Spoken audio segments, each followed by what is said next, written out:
Friends, to continue our discussion on exempted information under the Right to Information Act, let's now look at the provisions of law under the Right to Information Act 2005, under which information may not be disclosed. First and the foremost, the major list of exemptions from providing information is found in Section 8 of the Right to Information Act. Section 8 of the Right to Information Act lists out those restrictions which we will so-called as reasonable restrictions on the right to information, and it lists out the kind of information that may not be shared if the citizens apply under this law. But it's not only Section 8 under which information may be denied to a citizen.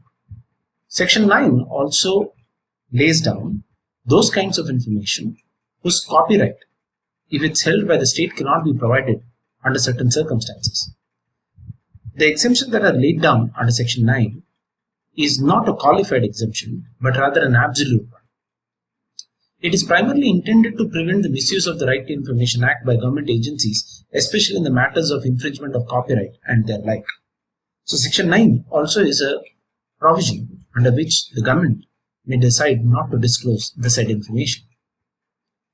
Also, Section 8.2 also says that the state, even when an exemption provision or the Official Secret Act applies, an official will still need to disclose the information requested if public interest in the disclosure outweighs the harm to the protected interest.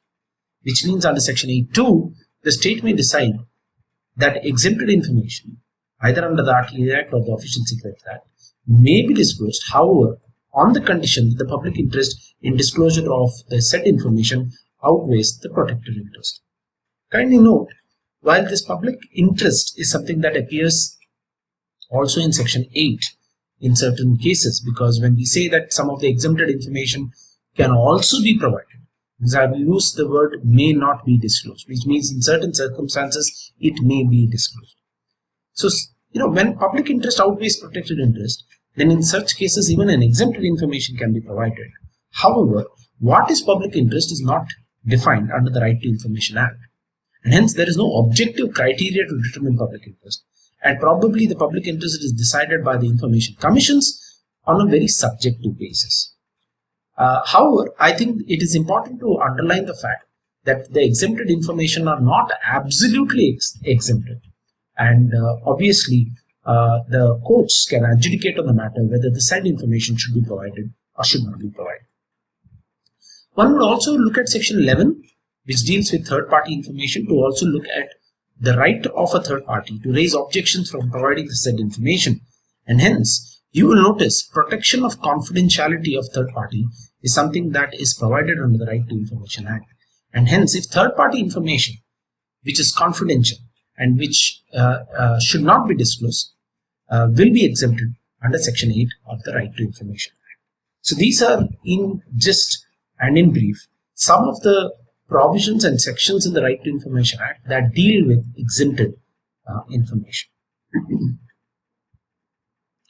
Now let's move ahead and look at Section 8.1a. So we are starting with Section 8 to discuss in detail the different aspects of application of the right to information in terms of what information is available and what information is not available. Now Section 8.1 has A, B, C, D, in which certain informations have been restricted.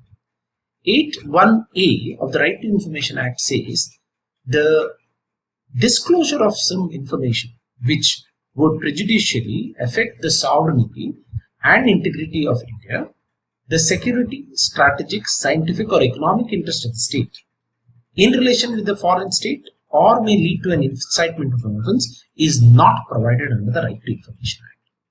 Now you will notice that when you deal with Section 19.2 of the Constitution of India, Article 19.2 of the Constitution of India, you will definitely see some of the reasonable restrictions in the Constitution being replicated over here. It is important that information that deals with the security of the state, the sovereignty of the country, the integrity of the country, are generally those information or those duties that the state has to perform under which the right of information may not be entertained. Sovereignty, integrity, and security of the state can be read as something like that is core and important to the defense of the country. It may be in relation to procurement of arms and ammunition, the requirement of the defense forces, the deployment of defense forces in different parts of the country, probably the movement of some of the defense and paramilitary forces, or probably anti-terrorist operations, and so on. And hence you will notice that some of these are affecting, or if the information is provided, may prejudicially affect the sovereignty and the security of the state. And hence any information which prejudicially affects the sovereignty or integrity of the state may not be provided under the Right to Information Act. And hence confidentiality of such information is paramount, and the state will have a non-disclosure policy. Citizens cannot persist or insist upon such information being disclosed under the Right to Information Act. Now you will also notice that sometimes when we talk about the sovereignty, integrity, and security of the state, development and research in defense products and international trade of defense in defense are also issues that may come or be covered under Section 8.1a. So Section 8.1a very clearly deals with the country's security and strategic interests, and it clearly states that some of the agencies that are dealing with the said information need not provide the same under the Right to Information Act to a citizen. Now let us take some of the instances where Section 8.1a has been applied, and where the information in question has to be decided whether it should be provided or can it be brought within the exemptions of Section 8.1a. One such case came about in 2006, in this case called R.S. Sharma versus the Ministry of Home Affairs. The important question in this case was the matter that the CIC had to look into was interceptions of telephone, because you will notice that telephone tapping is something that can be done by the state in the interest of security and strategic interest, or in terms of the prevention of crimes and offences. And though there are strict guidelines on how telephone tapping or interceptions can happen, sometimes this said information is there with the government. However, when a citizen applies under the Right to Information Act, should this information be provided? Right? That was the question in this case. You will notice that under the Indian Telegraph Act of 1885, interceptions of telephone is possible, and generally this is done in the interest of sensitive national security and the sovereignty and integrity of the state. And you would appreciate why such interceptions are done, and generally such interceptions are considered as top secret from the government. And hence the question is, if matters connected to interception of the phone is sought under the Right to Information Act, should the government, especially the Ministry of Home Affairs, provide the said information, or can they claim exemptions under Section 8.1a? Now, in this case, the CIC clearly held that the process of telephone interception is, it cannot be divided and into what can be given and what cannot be given. Right? It is one. It is unfortunately an indivisible part of the process provided under the Indian Telegraph Act, and the way and manner in which the government goes about doing this matter of interception. And hence what information was sought by the appellant unfortunately attracts not only Section 8.1a, it also attracts Section 8.1g and h of the Right to Information Act.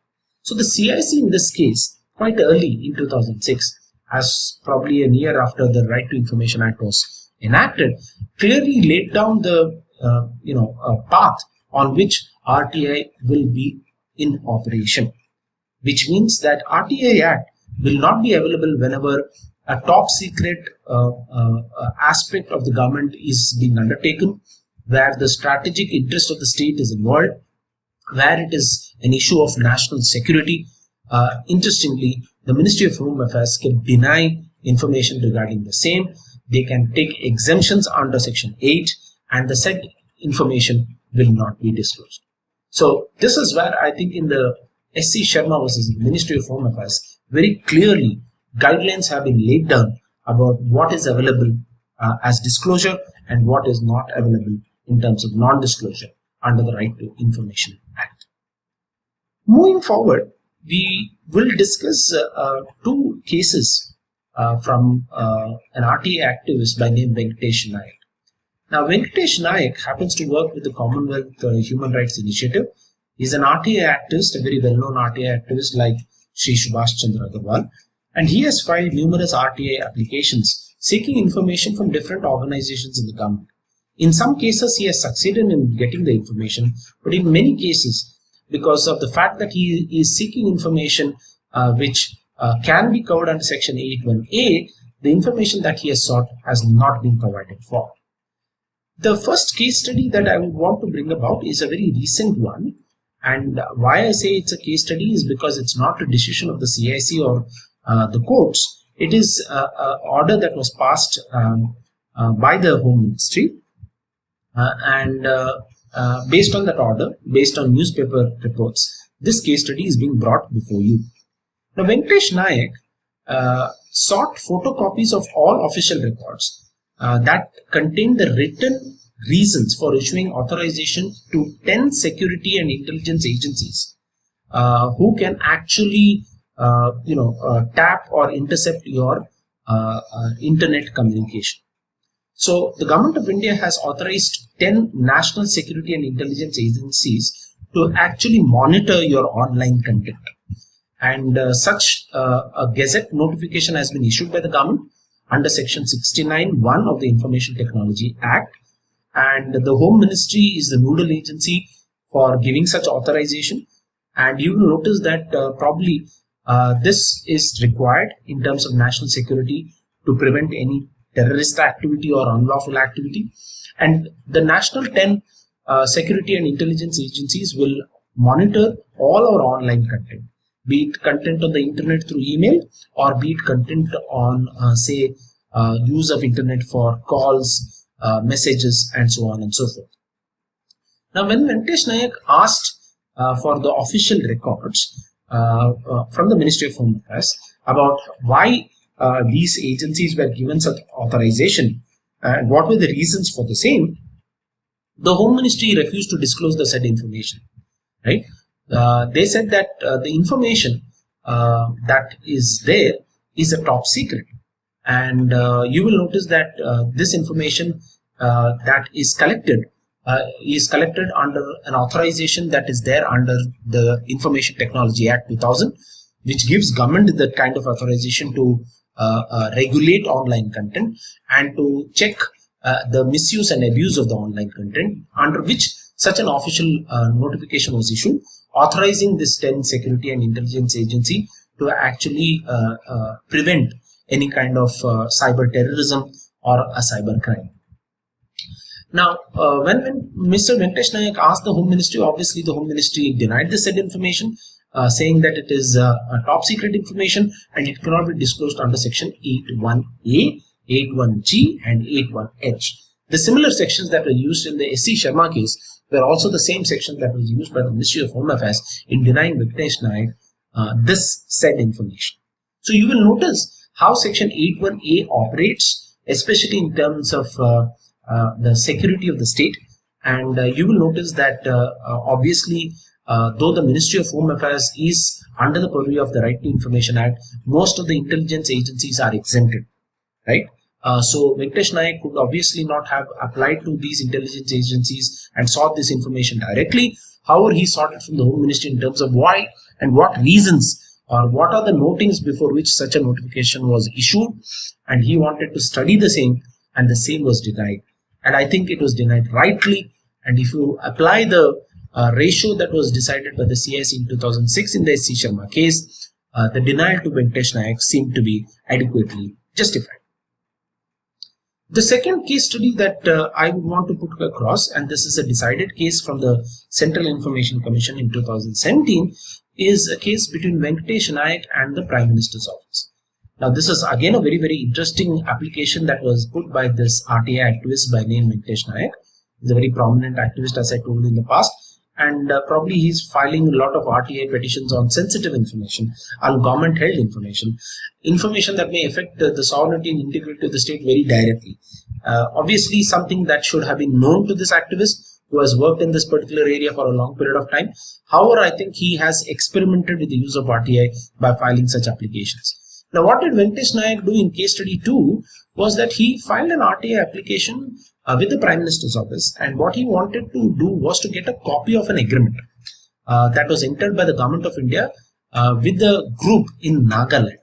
This group is called the National Socialistic Council of Nagaland, and Nagaland is a volatile place. There are certain insurgency groups over there, and to curb that kind of insurgency, the Government of India had proposed a kind of a negotiated settlement and a framework agreement, and this was in the news that the Government of India had actually entered into such an agreement, and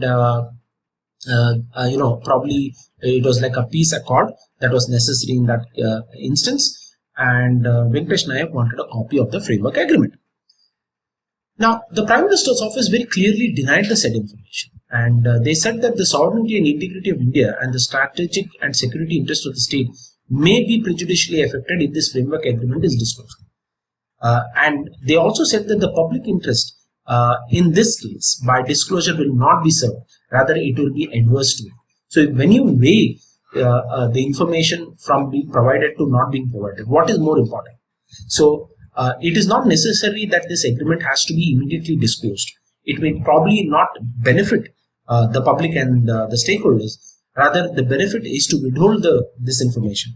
I think people must have the trust in the government. And the main purpose of the government to make this framework agreement was to promote peace in the Northeast region. And hence, by disclosing the same, it may actually adversely impact that kind of a peace and the effort that the government was putting in the state of Nagaland. And interestingly, the government was trying to solve a very long-standing issue and trying to bring about enduring peace and prosperity in that region. And hence, I think it was more beneficial to not disclose the said information at this point of time, is what the Central Information Commission actually decided.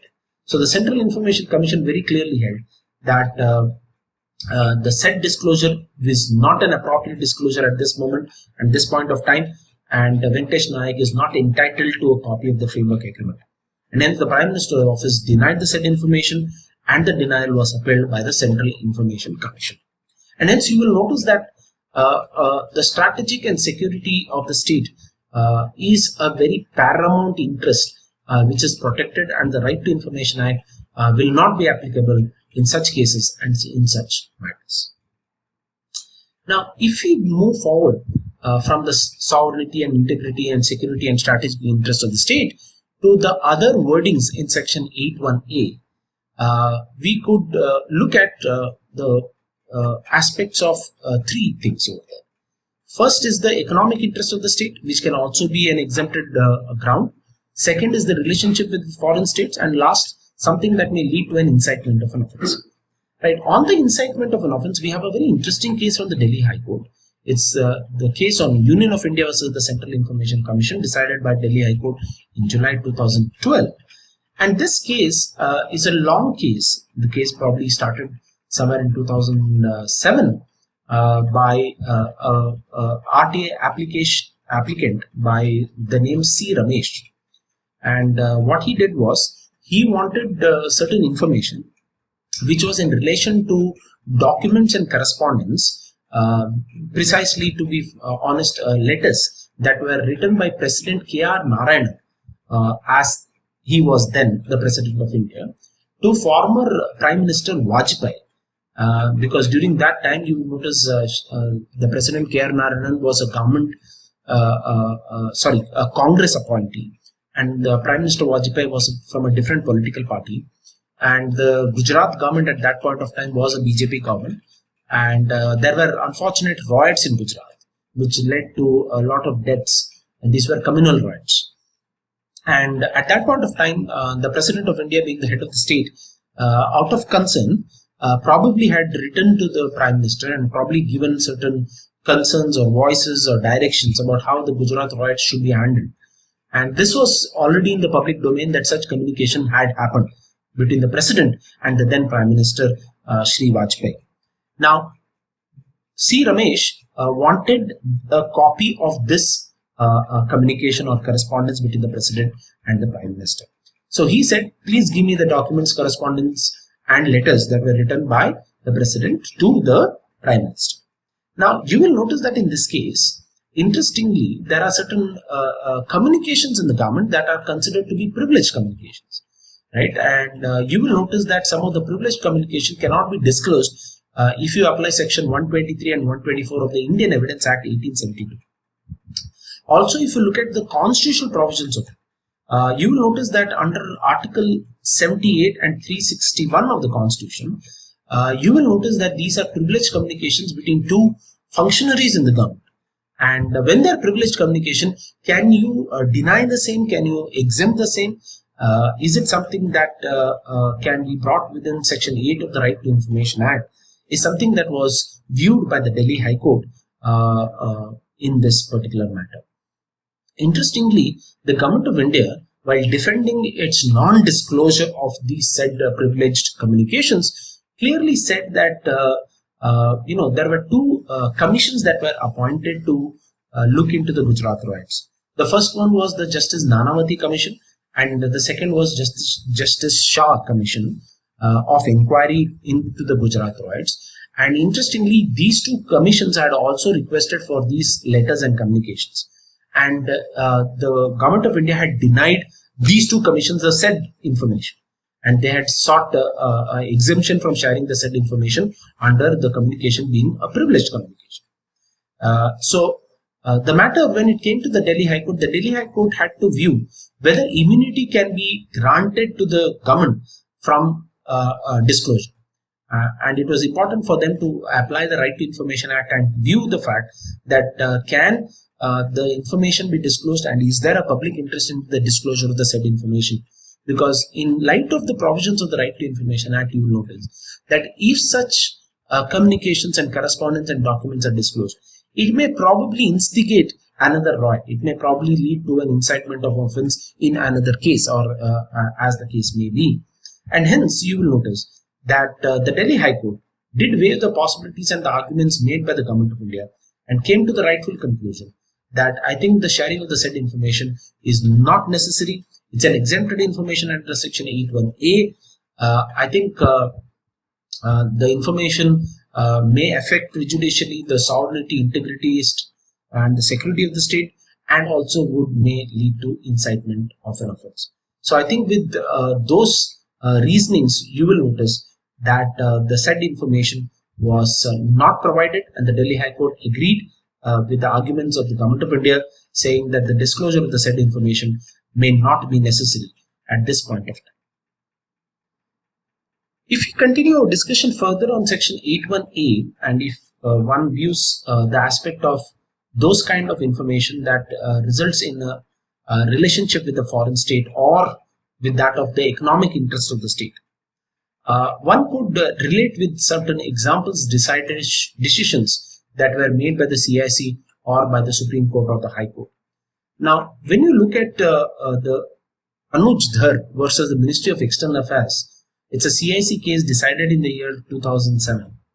The issue in this case was the PIO in the Ministry of External Affairs received an application in 2006 for seeking certified copies of the complete correspondence by the Ministry of External Affairs with the government of Russia